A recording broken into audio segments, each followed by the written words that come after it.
The Hound of the Baskervilles. Chapter 1. Mr. Sherlock Holmes. Mr. Sherlock Holmes, who was usually very late in the mornings, save upon those not infrequent occasions when he was up all night, was seated at the breakfast table. I stood upon the hearth rug and picked up the stick, which our visitor had left behind him the night before.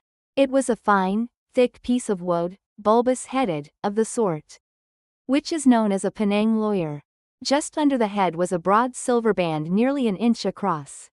To James Mortimer, M.R.C.S., from his friends of the C.C.H. was engraved upon it, with the date 1884. It was just such a stick as the old-fashioned family practitioner used to carry, dignified, solid, and reassuring. "Well, Watson, what do you make of it?" Holmes was sitting with his back to me, and I had given him no sign of my occupation. "How did you know what I was doing? I believe you have eyes in the back of your head." "I have, at least, a well-polished, silver-plated coffee pot in front of me," said he.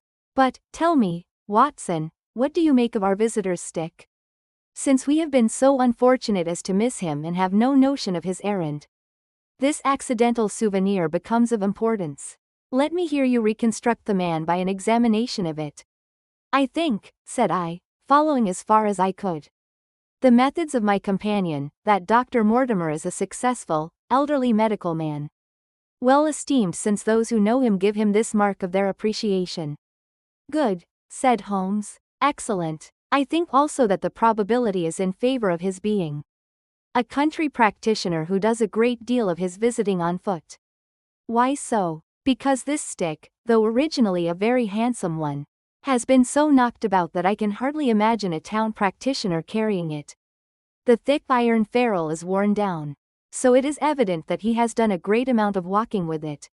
"Perfectly sound," said Holmes. "And then again, there is the Friends of the C.C.H.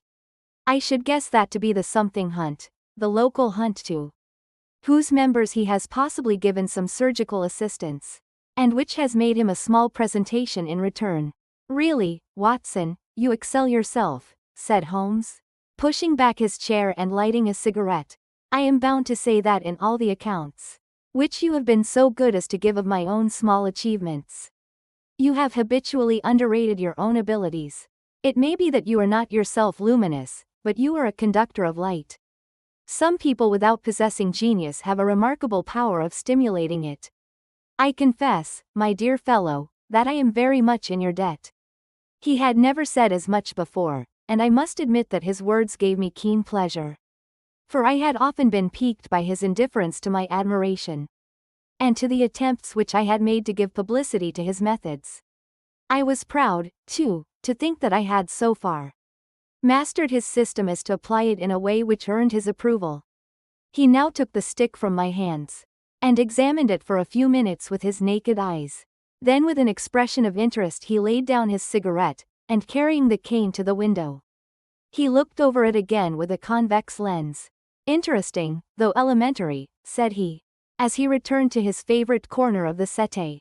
"There are certainly one or two indications upon the stick. It gives us the basis for several deductions." "Has anything escaped me?" I asked with some self-importance. "I trust that there is nothing of consequence which I have overlooked." "I am afraid, my dear Watson, that most of your conclusions were erroneous.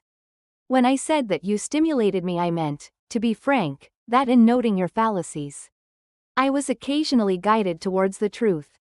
Not that you are entirely wrong in this instance. The man is certainly a country practitioner, and he walks a good deal. Then I was right, to that extent, but that was all." "No, no, my dear Watson, not all, by no means all. I would suggest, for example, that a presentation to a doctor is more likely to come from a hospital than from a hunt, and that when the initials C.C. are placed before that hospital, the words Charing Cross very naturally suggest themselves." "You may be right. The probability lies in that direction, and if we take this as a working hypothesis, we have a fresh basis from which to start our construction of this unknown visitor." "Well, then, supposing that C.C.H. does stand for Charing Cross Hospital, what further inferences may we draw? Do none suggest themselves?" You know my methods. Apply them. I can only think of the obvious conclusion that the man has practiced in town.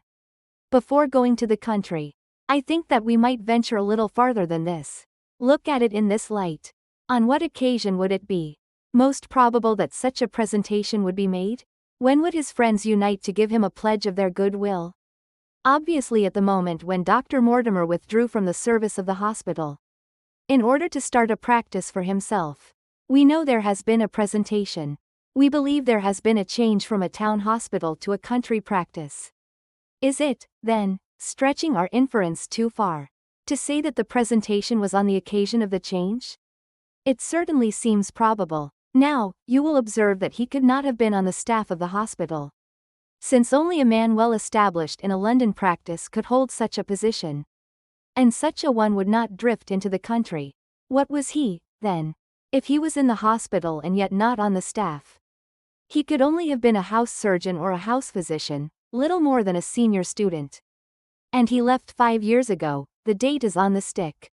So your grave, middle-aged family practitioner vanishes into thin air, my dear Watson, and there emerges a young fellow under 30, amiable, unambitious, absent-minded, and the possessor of a favorite dog, which I should describe roughly as being larger than a terrier and smaller than a mastiff.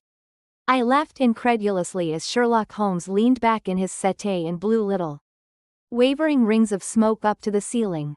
As to the latter part, I have no means of checking you, said I, but at least it is not difficult to find out a few particulars about the man's age and professional career. From my small medical shelf, I took down the medical directory and turned up the name. There were several Mortimers, but only one who could be our visitor. I read his record aloud. Mortimer, James, MRCS, 1882, Grimpen, Dartmoor, Devon. House surgeon, from 1882 to 1884, at Charing Cross Hospital. Winner of the Jackson Prize for Comparative Pathology, with essay entitled, Is Disease a Reversion? Corresponding member of the Swedish Pathological Society. Author of Some Freaks of Atavism, Lancet 1882. Do we progress? Journal of Psychology, March, 1883. Medical officer for the parishes of Grimpen, Thorsley, and High Barrow. No mention of that local hunt, Watson, said Holmes with a mischievous smile. But a country doctor, as you very astutely observed. I think that I am fairly justified in my inferences.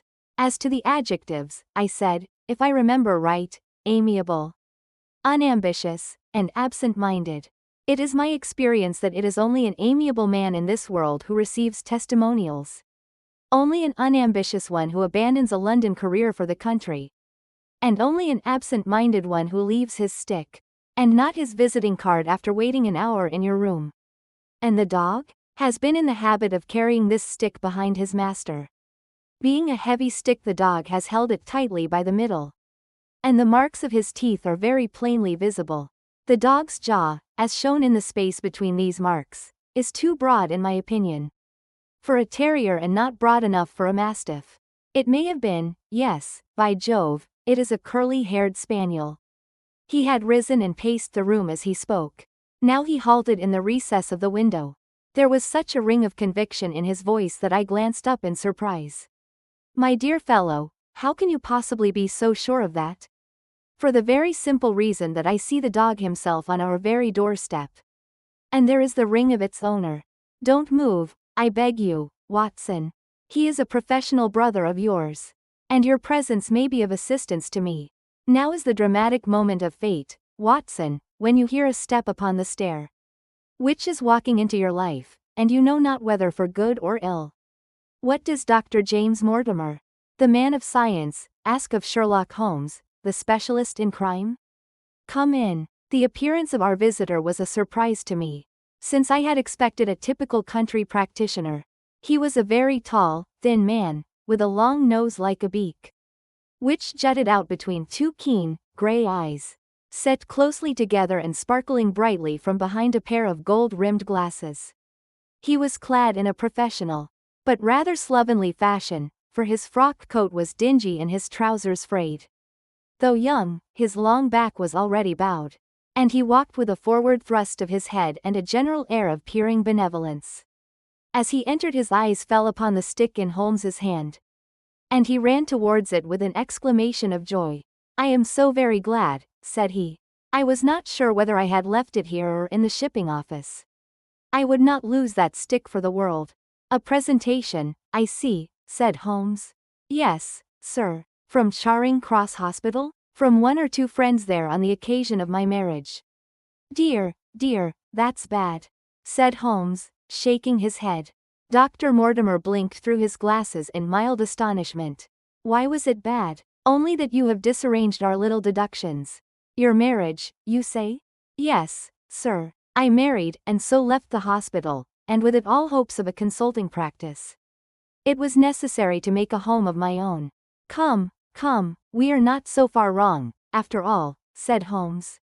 "And now, Dr. James Mortimer. Mr. Sir, Mr. A humble MRCS. And a man of precise mind, evidently.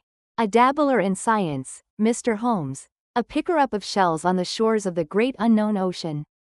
I presume that it is Mr. Sherlock Holmes whom I am addressing and not." "No, this is my friend Dr. Watson. Glad to meet you, sir. I have heard your name mentioned in connection with that of your friend. You interest me very much, Mr. Holmes. I had hardly expected so dolichocephalic a skull or such well-marked supraorbital development. Would you have any objection to my running my finger along your parietal fissure? A cast of your skull, sir, until the original is available, would be an ornament to any anthropological museum. It is not my intention to be fulsome, but I confess that I covet your skull." Sherlock Holmes waved our strange visitor into a chair. "You are an enthusiast in your line of thought, I perceive, sir, as I am in mine," said he. "I observe from your forefinger that you make your own cigarettes. Have no hesitation in lighting one." The man drew out paper and tobacco and twirled the one up in the other with surprising dexterity. He had long, quivering fingers as agile and restless as the antennae of an insect. Holmes was silent, but his little darting glances showed me the interest which he took in our curious companion. "I presume, sir," said he at last, "that it was not merely for the purpose of examining my skull. That you have done me the honor to call here last night and again today?"